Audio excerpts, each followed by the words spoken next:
Okay. Morning, Lots of Ray. ice. Yeah, I've got a lot of ice. Morning. On the driveway. Morning, Ray. Good morning, Jack. Hey, And Anne, where do you live that it's minus 12, did you say? Yes, minus 12, but with the one factor, it's minus 20. But Where is it? Where is it, Anne? What city? I'm in Toronto. Oh, yes, lovely. Morning, Jack.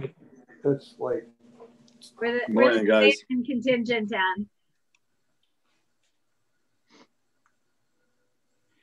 Boy, even the Ohio.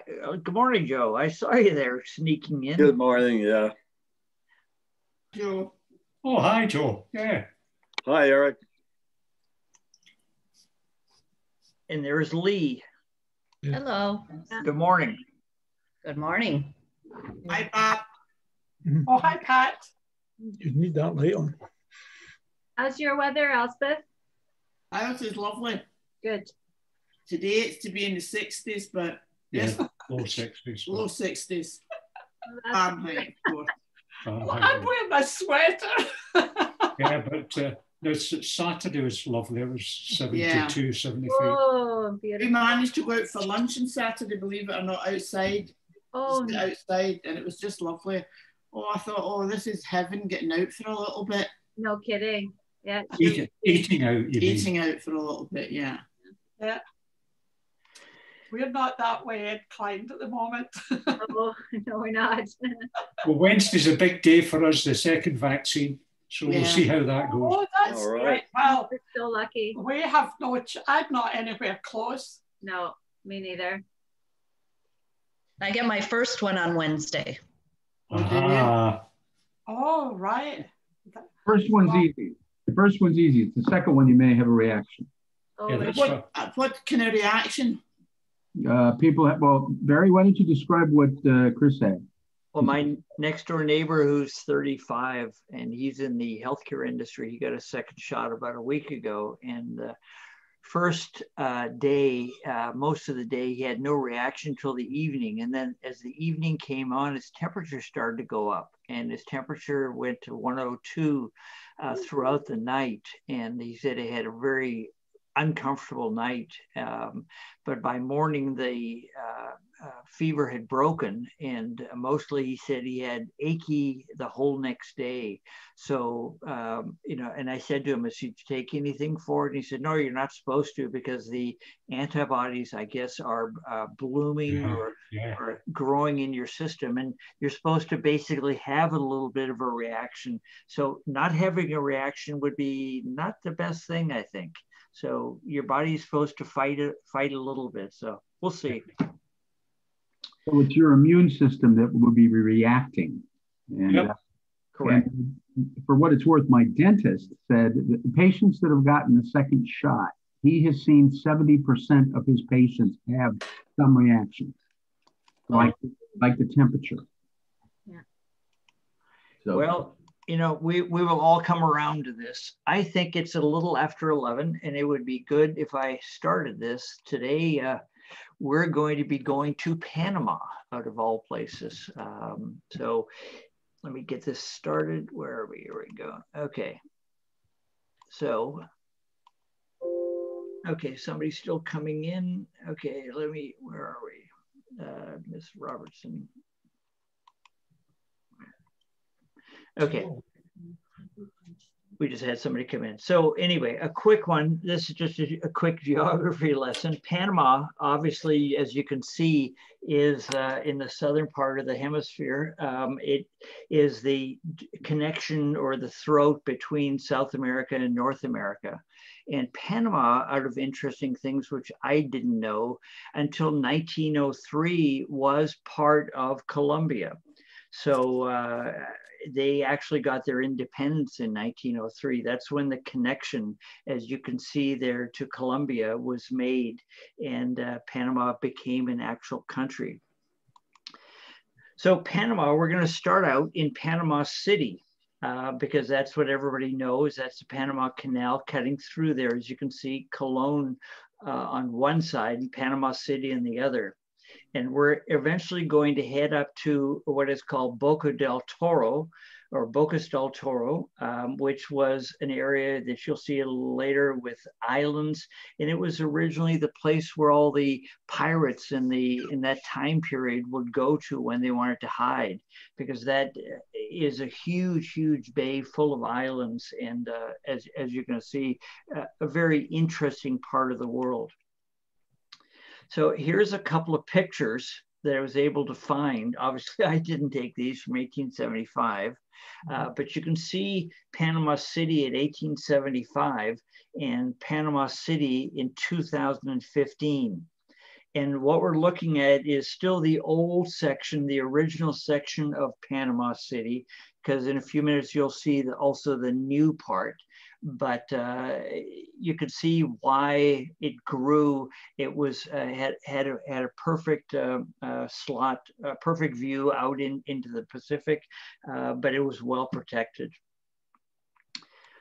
The next slide is again a little bit of a difference. One is the old Panama and the new Panama. And this picture, unfortunately, I took it off the web, is not real good, but it gives you a little bit of a feel. The new downtown Panama City looks like New York, but the old Panama City obviously didn't.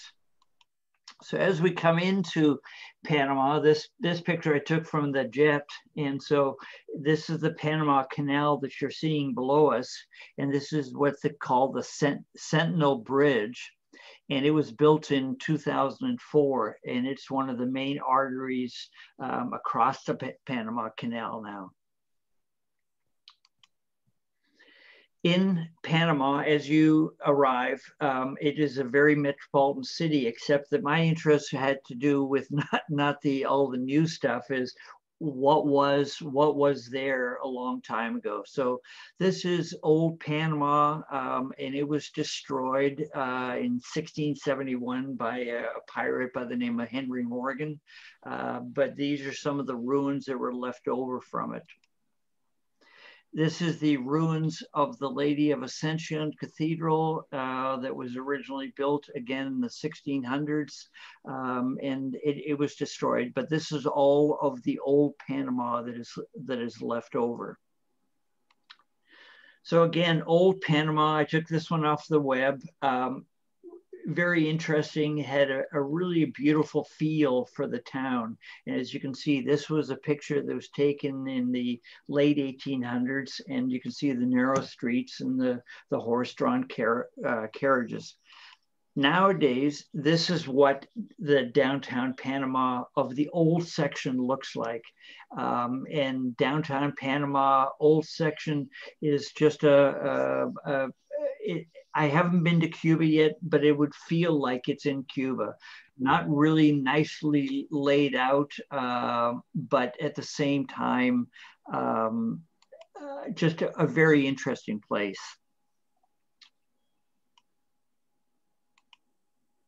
We go wrong direction. So what do you do in Panama City? First thing you do is smoke cigars, because in Panama, these pictures were taken in 2008. So you can see I'm a little bit younger, a little less gray, but anyway, this was my friend Gary and I, because Cuban cigars were prevalent. My wife, who had to also smoke her Cuban cigar. So here we are in Panama smoking Cuban cigars. We are in the old section of Panama, and I'm looking now down into what is called New Panama.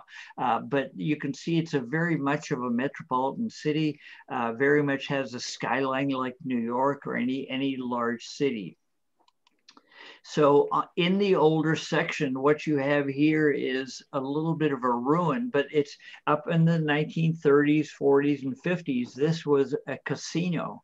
And so you can imagine being right on the water, the casino, what it was like. I mean, it had to have been just a phenomenal place, but it was abandoned in the 70s, I think it was, and then they basically tore it apart. And so you just have a couple little bit of a ruin left.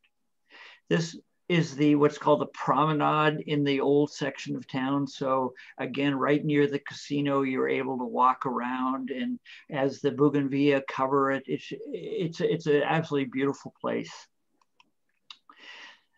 There's a couple of pictures of the new Panama City, and this is what what the drug money and the money laundering of the 70s, 80s, 90s all built, because it basically, the downtown area. This is downtown Panama City of the new downtown Panama, and anyway, it's a little bit of a perversion because it was one of the few places that the drug money was able to come, and it got flushed very easily, because the Panamanians have always used, since the beginning, they've always used the American dollar as their currency. So if you bring drugs in the Manuel Noriega days and it was easy to money launder throughout that period.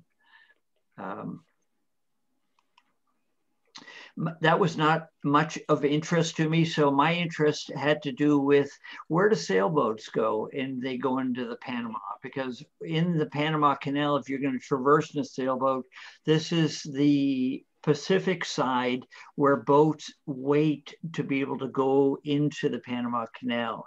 And I had always heard about what's called the Balboa Yacht Club. And so I knew that when I got to Panama, I wanted to go see the Balboa Yacht Club. But what they failed to tell me was the Balboa Yacht Club blew away a few years ago, because it was built again on the sand, as you can see, and that's all that's left of the Balboa Yacht Club. So it was very interesting, a lot of good history, but nothing there. So this is the other side of the yacht club. As you can see, this was where the people who had come from the Americas and from different parts of the world would get their boats fixed before they entered the Caribbean or went through. But it's a very crude place anymore, because the heavy weather, the hurricanes and that, all of it just decimates these places. So here's an interesting piece of history that I found that I thought was interesting, which I didn't know. And that was when the Panama Canal was first talked about. This was in the 1880s. The Germans and the French were heavily involved in making it. And one of the thoughts was that the Panama Canal would not be the good canal to build, that the canal going through Nicaragua would be the better one to build. So this was a map of the German idea of building the Panama Canal through Nicaragua. But eventually, obviously, we all know it never went that way, but it actually went through Panama. So here is the Panama Canal in a map. You can see the Pacific side, Panama City in the bottom right, where the yellow arrow is. And here's where everything comes in from, obviously, in the Pacific side. And then you have this was a part of the first section is a part that they had to dig out. The very lower part of this chart, you'll see how much they had to raise and lower, because the Germans had originally thought that they wanted to make this Panama Canal like the Suez Canal, and the French thought the same thing, because they wanted to make it level, but it got to be that there was too much rise, so that's when they had to eventually put the locks in. But you can see at the bottom there, it's a substantial rise. I think it's 85 feet rise that they have to make to be able to get boats through. I took a few pictures here, or a few pictures off the web, and I found these very interesting, which I had not even seen.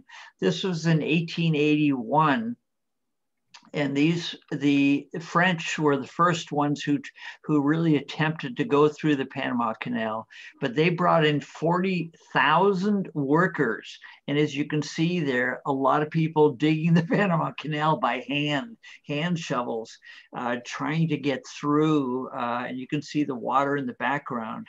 I mean, I can't remember the numbers, but a huge amount of people that ended up dying because Panama is, their latitude is 7 to 10, where we are at 38. Well, 7 to 10 means you're really close to the equator, which means you're really close to where it's hot. And so it's hot there all the time. And you can see these people with long sleeve shirts and hats and thinking that it's Europe or whatever, but they died of a lot of diseases. Until 1904, when Teddy Roosevelt got involved. And this was a political cartoon of the time, but it showed Teddy Roosevelt was known as the man who could make dirt fly. And so the United States basically paid $40 million to the French to continue building the Panama Canal. But it was an interesting character of that time period. So here again, you can see the old pictures. This is 1906. You're breaking up. I'm having that problem too. I can't hear you all the time.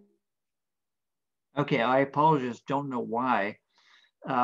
Here, this is 1906. Can you hear me okay? Now is it? Okay. There've been 5 events so far. That was the longest one you just did. Yes. Apologize. Okay, this is 1906. This is, again, they're drilling through solid rock here. And again, you can see the supervisor in his tie and and hat and long sleeve pants and long sleeve shirts. And I mean, where do these people think that they're going? You know, I mean, this is the Panama Canal that they're digging. And so, you know, but it's just some interesting pictures. Again, this is the Panama Canal. This was taken in 1910. Just interesting. Here we are coming to the beginning of the Panama Canal that we're used to. They've now poured a huge amount of concrete. They've got the doors that they are starting to show. And here the water starts to come in. You can see the Panama Canal starting to close in.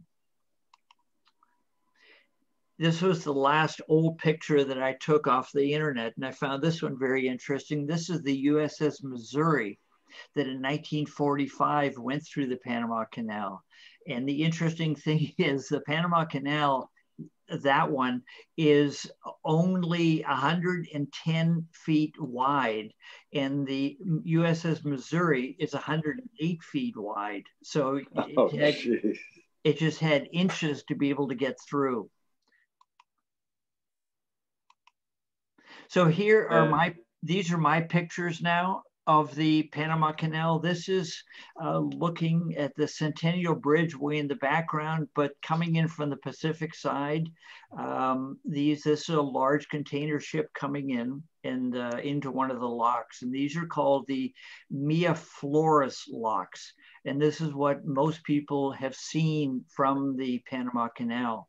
So you can see in the foreground there, those locks, doors that open, and you can see a little bit to the right, the water, how much water it's holding back. Very interesting. So they have 2 sets of these doors because just in case there was a problem with one, obviously. So as the Miraflores lock, you can see that there is a container ship starting to come in, and they're not under their own power, because the canal is only 110 feet wide, and a lot of these boats are so wide that they need to not be bumping into the walls as they go.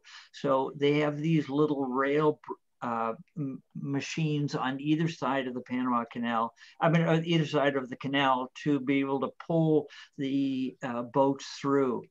Even though that's happening, they're still banging in. And as I'm standing here, I'm hearing this boat you know, scraping against the side. So you can see even the backside of this container ship has these rails cars that pull the container ship from side to side to keep them away from banging into the walls, because all the ships are just inches away from the walls. I mean, it's a sight to see, just be able to come through, and then to imagine that at the same time that they put cruise ships through. You know, I mean, it's a sight. This rail system that they have is pretty interesting because a lot of it gets damaged, gets pulled a little by the boats, and it's off the rails. And anyway, they get a lot of abuse. But the new canal, which you're going to see in a second, they're not using this system to control the boats in the canal anymore. I didn't know that. There is the container ship that is now about to leave the locks, and that container ship has been obviously brought down, and you can see at the front of it, you can see those little rail cars holding the boat in its position, and they're very, very important, obviously. But this container ship is ready to be released. So here's an interesting picture of what has actually gone on. When I was down there in 2008, they were building the new canal, but they had not finished it yet. And so what you see there is the existing Mia Flores locks, which you saw a second ago. You can see the arrow pointing to it. And to the left of it, this is where the new locks are being built or have been built. And there's little pieces of an original excavation from 1939, a water source that they used for the Mia Flores locks. But all of this land is now going to be torn out. And the reason for it is right here. These are the new ships called Panama ships, and they're ungodly large, but the old Panama Canal could not have handled them because they were far too wide. So that's why the Panamanians had to totally rebuild the Panama Canal to be able to allow these ships to continue to pass. To China, I don't know. Again, you can see one of the Panamax ships here, which is one of those just monster ships that just has a huge amount of cargo that they're bringing through. But this is not as interesting anymore as the old Panama Canal, but these are the new locks that all the ships are going through. Just I put this in as a reference for everybody to get an idea. You can see some of the size differences. The length of the old boats was 965 feet. The new one is 1,200 feet. So a substantial length difference. But the most important is the width. 106 feet was the old boats, and as I mentioned before, the Panama Canal, the locks were 110 feet, so they have about 2 feet on each side, but the new boats are 160 feet wide. So you know, it's just staggering how much more goods that they could put through the Panama Canal. Once you're through the locks on the Panama Canal, this is what you see, because this is the actual canal. In the background there, you can see the Mia Flores locks. And so once you're through the locks and you've been raised or lower, that's when you're able to continue on. So Panama City, very interesting. The old section, new section, it's just like any town. The Panama Canal, very interesting. I found it really interesting. One of the other interesting things is this history. This is an old house, and this belonged to Manuel Noriega, which we all remember from 1983 until 1989. This was his house where he lived. And so it's still there. They haven't made it into anything other than letting the weeds grow. But this is where old Manuel Noriega lived when he caused all of his problems. There was the Noriega sign in front of it. He himself, let me go back real quick. He himself, Manuel Noriega, was 1989 is when his last year in power. In 1989, he surrendered because the U.S. came in and basically took Panama back. He surrendered to the United States. He was jailed for 30 years, but obviously didn't spend 30 years there. The United States wanted him gone, so they shipped him to France in 2010, and the French gave him 7 more years in jail. Well, he never spent 7 years in jail there because they wanted to get rid of him, so they sent him back to Panama.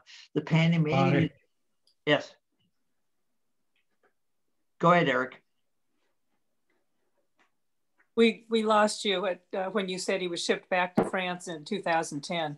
Right. Something's going on, I think, with your microphone, Barry. You've cut out probably a half a dozen times during this presentation.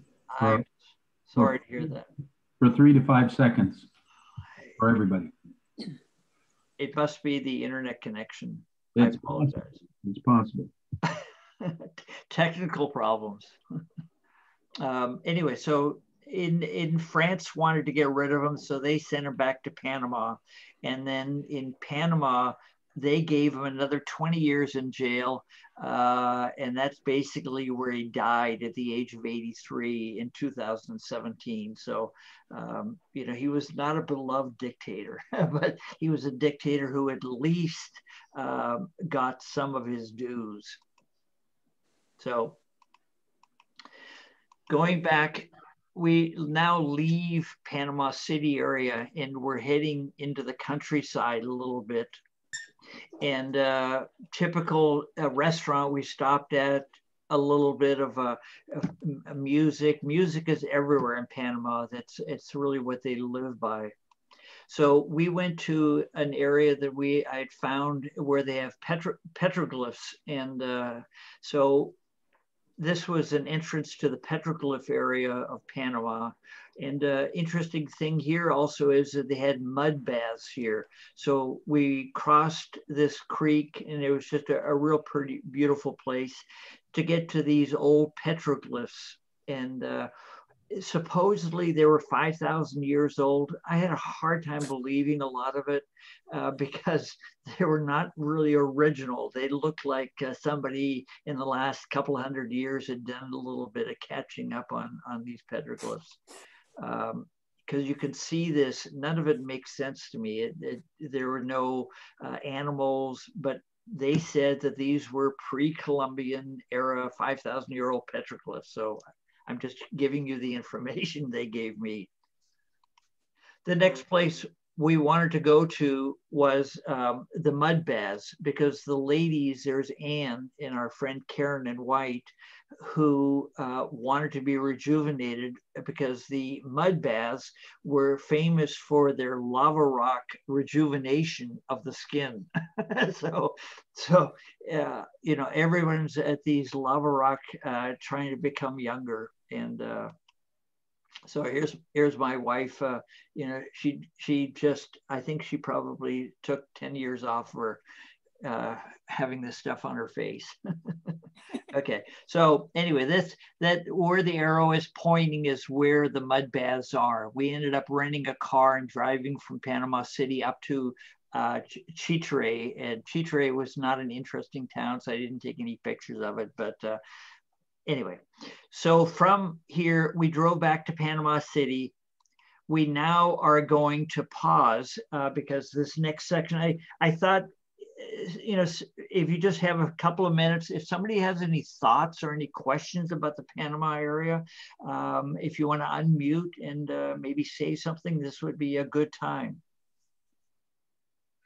Barry, do they still use the old ones too?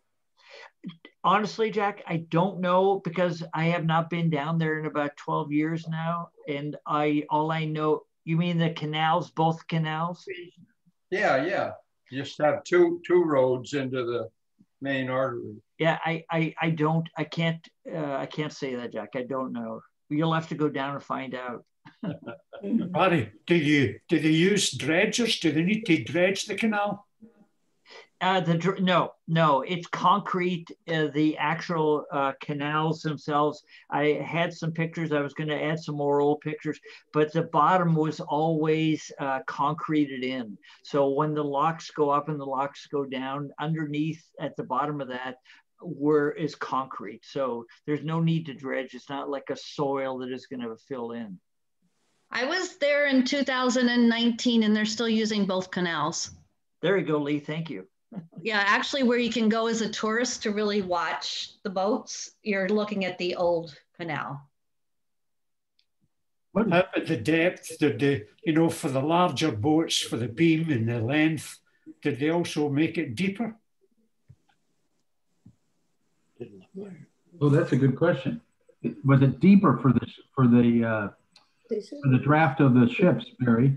It's a good question. I don't have a lot of information. This is not something I do for a living to understand Panama. You're going to see some other interesting things, but the canal, you can do some research on it. For me, it was interesting to see how much commerce and how the wars were affected. World War II was helped by the canal, and how much the American influence in Panama was there. That was really my interest. It's the depth and the width. There's kind of like realizing that the thing was only 110 feet wide and the boats were 108 and 106 feet. I mean, I couldn't even imagine why they didn't it wasn't just a bumper car going through there all the time. Did they say how much they charge a ship to go through the canal? It must be a fee. Oh, there's a huge fee. Yeah. It's a third of the income of Panama comes from the Panama Canal. Mm-hmm. Amazing. Yeah, I thought it'd be even more. Yeah. So I've heard, Barry, this is Harry. I got in late. I've heard that it's cash too. I don't know how they do it, but I've heard that maybe not now, but in the olden days, it was cash, pure cash that they had to pay to go through there. One of the other interesting things is that sometimes they put sailboats as sailors or boaters. They put sailboats and boats necessarily either with a large container ship, but it isn't just that the sailboat gets to be in the lock by itself and moves through, because it's all about efficiency, because it costs huge amounts of money to move all that water and move it around. Anyway, I'll continue on unless somebody has any other comments. Yeah. Hey, Barry. Eric, didn't you wasn't Scotland involved in the Panama Canal at one point? Oh, that's a way back in history. That's in the 1700s. It wasn't the Panama Canal. They tried to make a site there, and because they wanted trade between the Americas, and the English wouldn't let them get into other parts that were already being used. So back in the 1700s, they tried to have a community there, and they lost hundreds of lives, died because of mosquitoes and all sorts of problems. But they tried twice, actually, and they almost went bankrupt. They said that almost 1/3 of the whole circulation, pounds or circulation of money in Scotland went into that venture. So it was totally unsuccessful. Okay. In fact, a few years after that was the joining of the parliaments, and that was one of the main reasons the Scots wanted to, some of the Scots wanted to join the parliaments, and of course, the reason some of the English wanted to join the parliaments was to prevent Scotland joining Ireland and France and having another Jacobite king kind of thing, Wasn't the second canal built and paid for and owned by China now? No, the Panamanians funded it, because the amount of money they make off the canal, like I said, it's what keeps the economy afloat. And so the Panamanians paid for it. The Chinese are, if they're involved, it's minimal, but it's not like the Belt and Road Initiative where they basically rape the countries. No. Okay, let me continue on a little bit unless somebody else has another question. Or I sailed through the Panama Canal when I was in the U.S. Navy, and even on a destroyer, there definitely wasn't a lot of space between the sides and the ship. I can just imagine in a battleship or some of these huge cargo ships, you're talking about inches of clearance. Well, in Missouri, there was 108 feet wide, and the canal, the canal's 110 feet wide. So we're talking about a foot on each side, which sounds like a lot, but it's nothing. It's nothing. It's nothing. Yeah. Anyway, it's okay. Here is the continuation. We're now going to head to the other end of Panama. You can see the Panama City, Colon. We've gone to Chitre a little bit in that direction. Now we went back to Panama City. We're flying up to what's called Bocas del Toro. And this I found to be one of the more interesting places.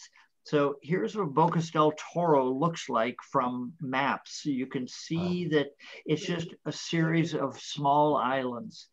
And you can imagine back in the days of the pirates and people bootlegging and doing things, this was a protected area from the Atlantic side, and that the ships could, you're going to see why, but the ships could very easily come in here and they could spend lots of time anchored, fresh water, food, all the pleasantries of anything that you want. So Bocas del Toro is a really interesting area. If you ever get to Panama, you're going to see absolutely you have to go here.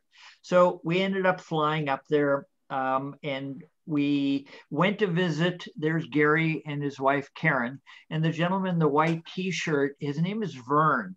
And he was a guy that I met a few years back, and he lived in San Mateo, and he was a high school teacher, and he wanted some adventure. So he got a divorce and he and his buddy decided that they're going to fly to Panama, and they bought an island.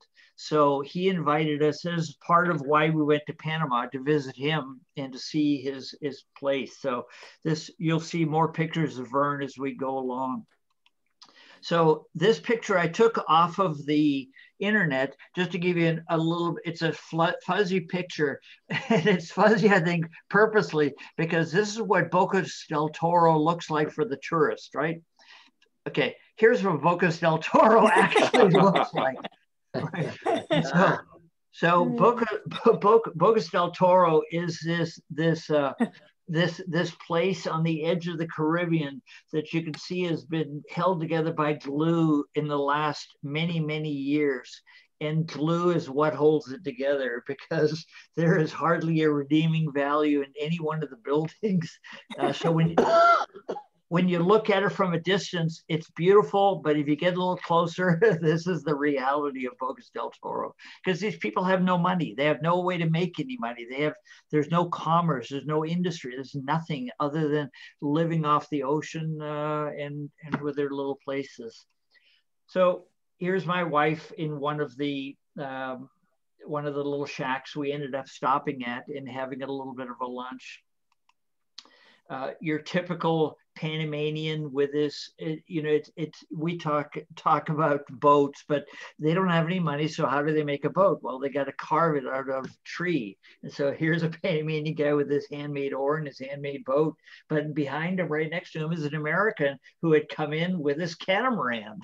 So it's just, it's just two different worlds. So here's the police department from the water. And so you can imagine this is the authority in Bocas, right? And so their water system, the blue containers you can see on top, this is what supplies running water to the police station, but this is the backside. And here's the front side. So this is the side the public gets to see. This is the police station. The police cars in Bocas, here's a police car, nice police cars, but the buildings, you know, I don't know where they get the money, but but they did have nice police cars. The fire station in Bocas, you know, you can see that they're not the most modern of anything, but they probably work. So here we are now going to go out to the island because my friend Vern, this is his boat, and he picked my wife and Gary and Karen and I up, and we're now going out to his island. But on the way out, he wants us to not stay on his island. We didn't know why, but he made some accommodations for us. So we ended up, he took us to this place here. This was one of the nicer places that we saw down there, but it was a man from Florida 5 years ago. He and his wife left Florida and they wanted out. They bought this little section of land and they bulldozed it and they built on top of it this beautiful building. And he's got about 8 or 9 little homes on it that he rents out, a little beach. But anyway, this is where Ann and I and Gary and I spent the next 5 days. But it was just a great place. So from the top of the building looking down, this is where we would come in with a boat. It's just, you know, beautiful, beautiful place. And you could see the mangroves all around. There's very few people around. One of the interesting things is this gentleman had done, people go by in their boats all day long. So you put a naked woman out there, a mannequin with her bra hanging in her hand. So everyone has to look at his building and say, oh, here's the phone number in case here's the place where you want to stay. These are just some shots from on top of the building where we were. You'll see the building a bit more, just of what the surroundings look like. This was our little cabin that we rented, or palapa, or whatever you want to call it. A beautiful little place, a great place to wake up in the morning and go swimming, which Ann did, obviously. And so this is the inside looking out, you know, beautiful view. Typical, you know, afternoon, you have to have a lazy afternoon, so you just take it easy. The flowers in Panama, you're going to see more of this as we go, but they're just spectacularly beautiful. It's a beautiful tropical plants. So this gentleman had also built a pool on this section. So we had a little bit of fresh water to go swimming if you didn't want to go swimming in the seawater. The woman who took care of our needs around their food and things, she's feeding a toucan. They had 2 toucans as pets, and that was my background today, but giving them fresh fruit. There was the 4 of us eating. We ate very well because the man was from Florida and he knew that Americans like meat. So the first meal they gave us, you can see the size of those steaks. Huge. Yeah. So here we have the vessels, the boats, the people going to work. And again, this is a Panamanian boat, you know, wooden boat somebody had carved, but they're all looking over at the young lady, which is the mannequin waving at them. One of the things that I saw in Panama, which I'd never seen in my life, was a sloth, S-L-O-T-H. Yeah, I didn't know they went to. I didn't know where they went and why either. Yeah. So a sloth is an animal that I'd never seen before, and we're going along. I said, "Stop the boat! What is this?" Oh, it's just a sloth swimming. I said, first I'd never seen a sloth. 7, I didn't know they swam, and so here's this looks like a very odd-looking creature, and he's just paddling along like a dog paddling along. Anyway, it was very interesting. And we're on our way now to their island. So this is Vern's Island. It's a 27-acre island, and he and his partner, Clyde, owned it. And as I said, Vern lived in the Bay Area, Clyde lived in Reno, and they bought this 27-acre island. And there's Vern in blue, and Clyde is the one in the front with the other white T-shirt. They're just showing us around the island. I mean, it's an American dream to be able to own an island in the Caribbean. These are a couple of workers that live on the island that help them take care of things, but they give them free room and board if they consider this board. But they're okay with living like this. So Clyde here, when he left Reno, he took all of his worldly belongings, including an airplane that he'd had. He'd taken the wings off and he put all of his stuff into containers and he shipped them down to this island. So when he unpacked everything, all these containers arrived.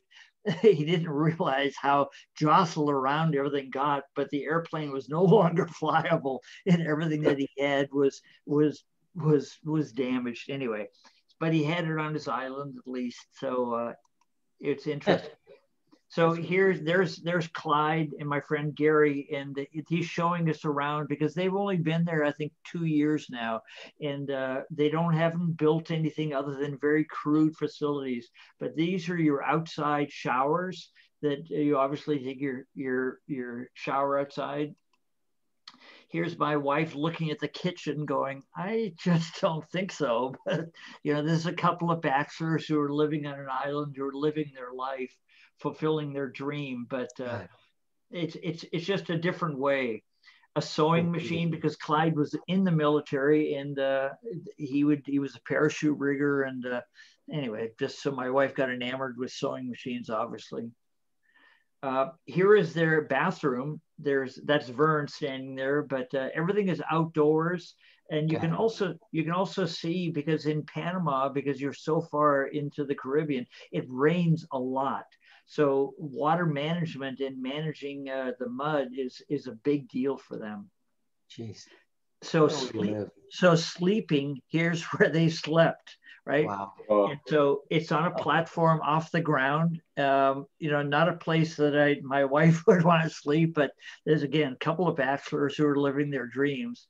And this is why I now see why he put us into the other place to spend 5 days and not here, because his facilities were not quite ready for prime time. Wow. So here is Vern standing there and explaining to my friend Karen where they're going to build a house. And by now they've probably built a house, but they were going to build a place here. So, beautiful view from the island overlooking these beautiful mangroves. I mean, but this is the very early stages of it. Oh, boy. A lot of orchids growing on most of the trees. A good place to visit. Yeah. Again, this is a Panamanian worker who had come to Vern's Island to do some work, but this has been here for a couple of days, it looks like.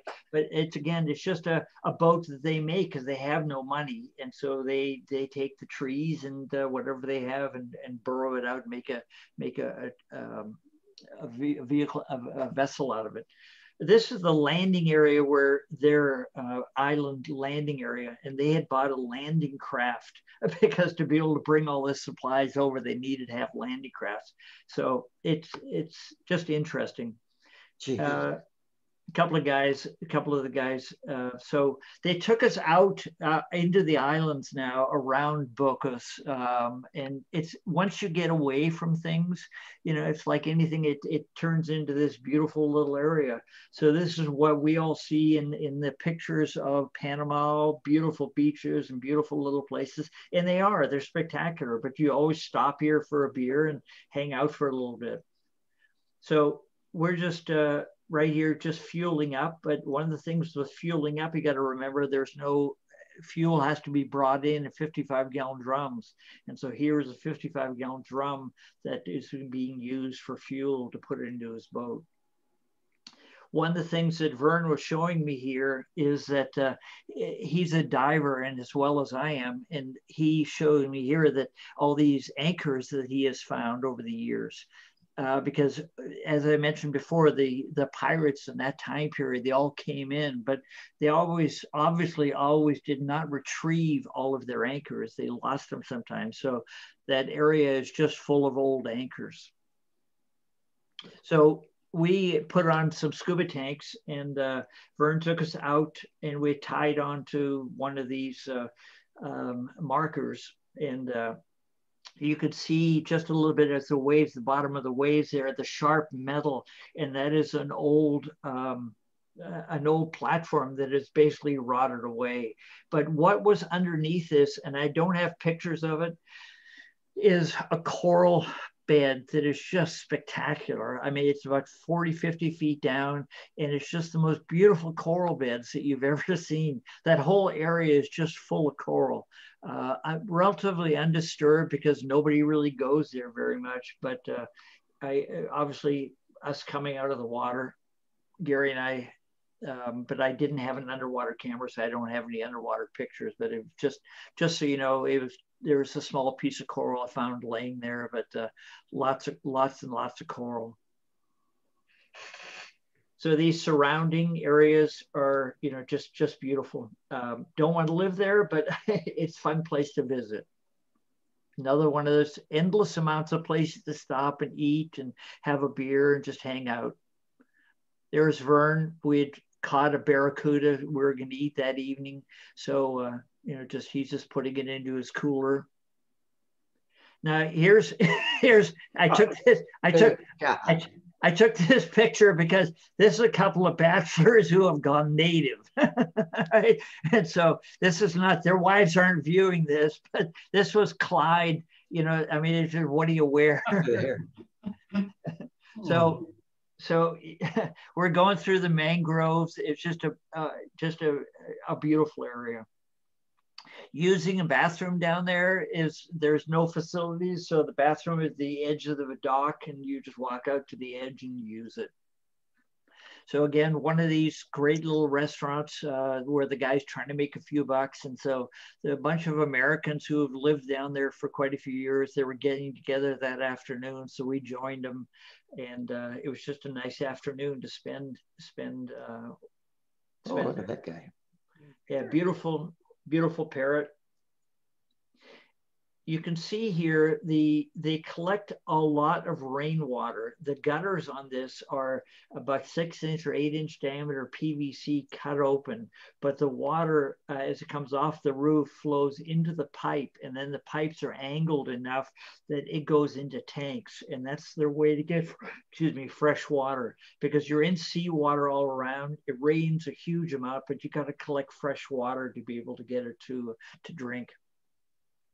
That was Clyde as we were leaving. We had drank too much, so he's driving us out back to our facility here, which is where we ended up staying. And now we're going to leave Boca del Toro, which is the set of islands, and we're going to go to a little town called Boquete.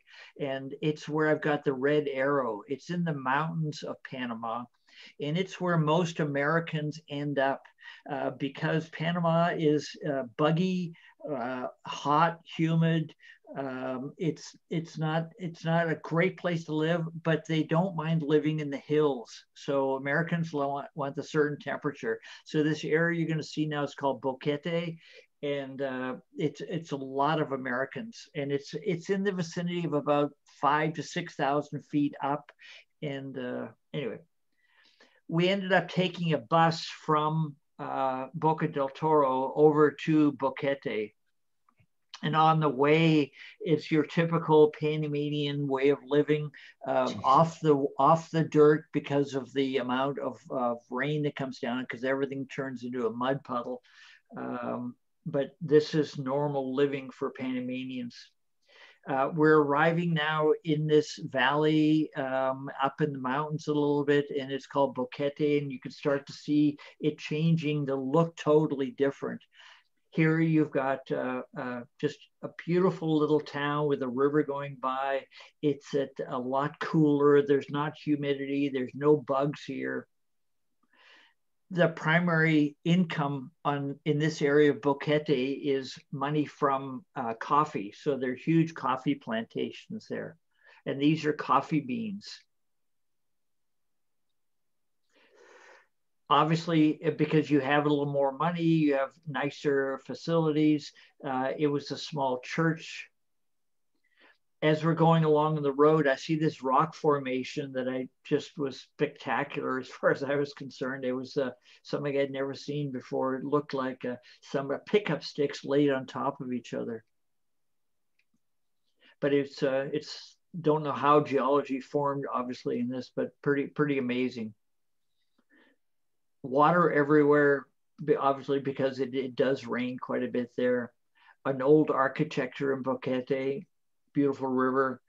So we ended up staying here for another 4 or 5 days, and turned out that I met the gentleman who built this, and he was just selling it.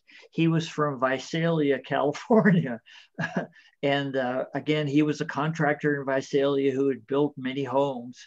And so he got a divorce, moved to Boquete, and he wanted to build this beautiful facility, basically motel, and he built it.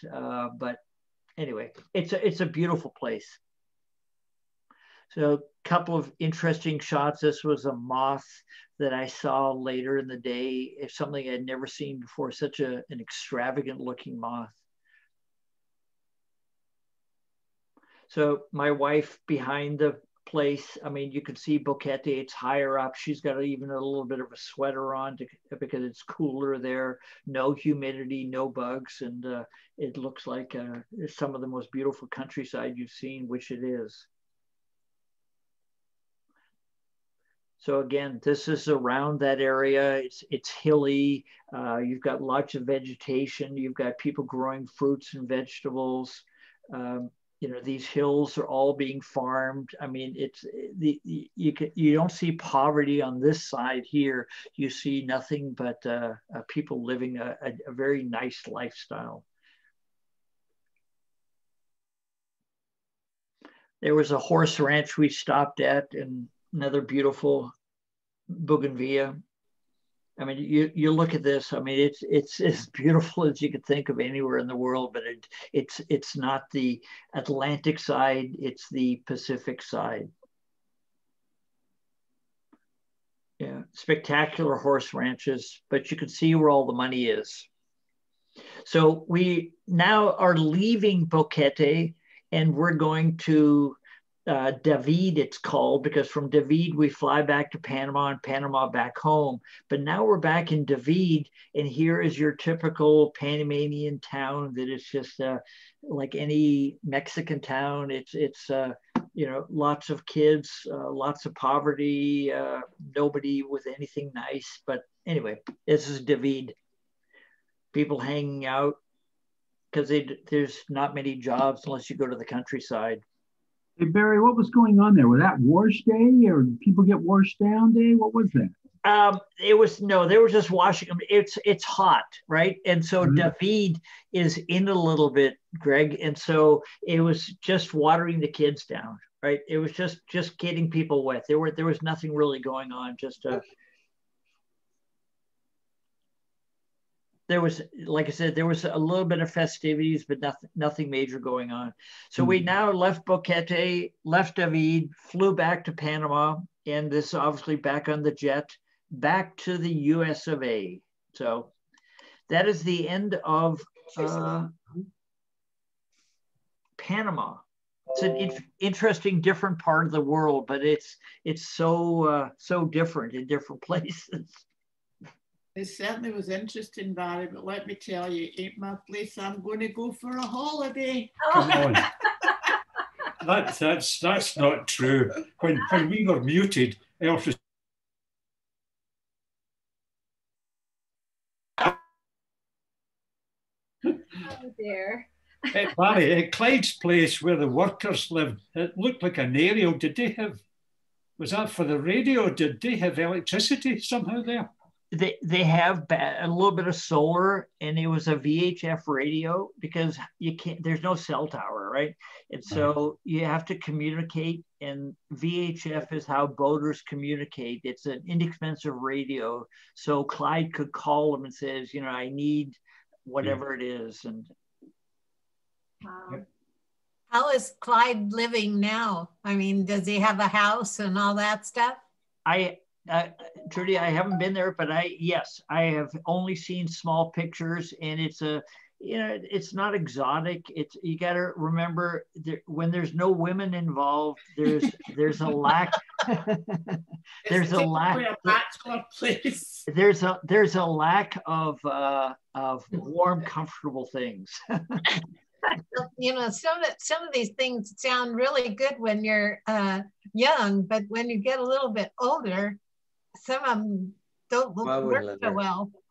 Well, both Clyde and Vern had to be mid to late 50s. We all get this itch at different parts in our lives, and they both left their lives. And I mean, Vern was still married.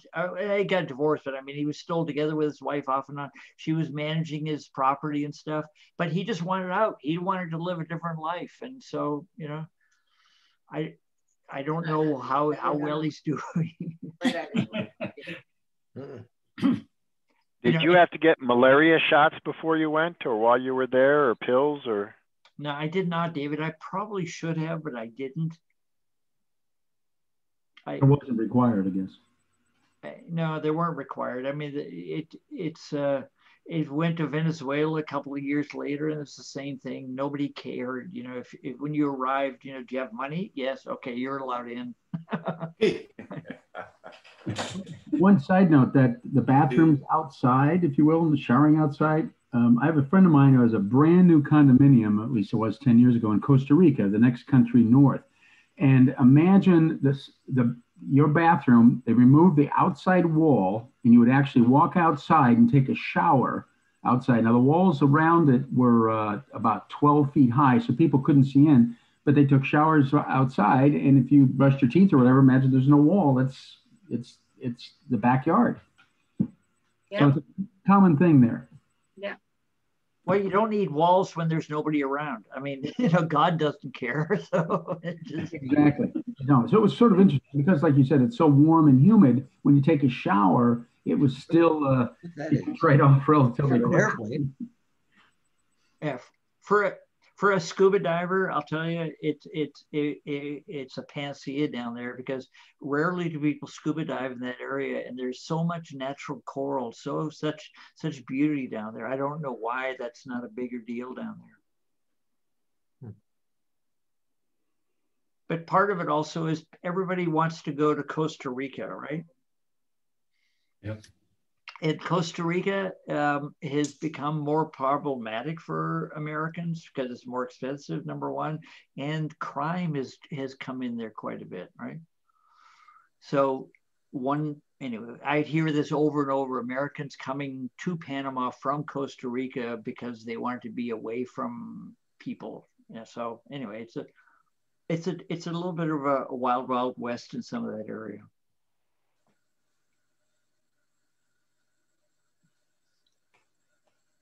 Oh, Barry, I would say that you've got a lot of odd friends. A lot of odd friends. That includes you, Eric. Yeah, that includes me. Don't you think that's a little self-incriminating, Eric? Yes, yeah. What can I say?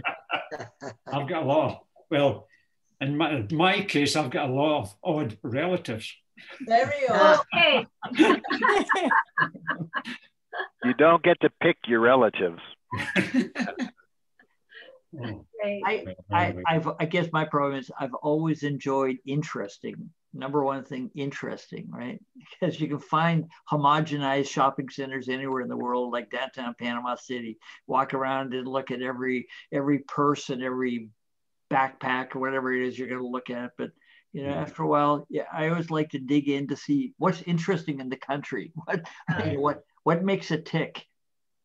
Exactly. How did they get your friends, Barry? How did they get their food? What did they do for grocery shopping? Bocas del Toro, Bocas, the town of Bocas, would be somewhat shopping, Elspeth.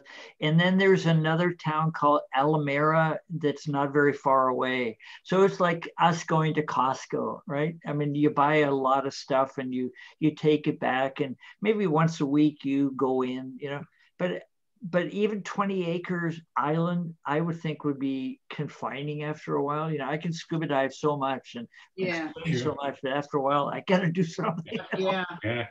Yeah. Yeah. But it was you know, one of the things we all want to do is live our dream. These guys live their dream. He can put backgrounds on. Barry, that last picture of there was a home that you had a picture of on your email invitation, and it looked like it was like a garden or grass on the top, on the roof. Was that right, or was that just an optical illusion? I know the picture, but I can't honestly, Gene, I can't honestly tell you what it was. I mean, okay. You know what it looks like is it looks like a flat top house, and then you can see the fields over the top of it. With what? Just the fields over the top? Yeah.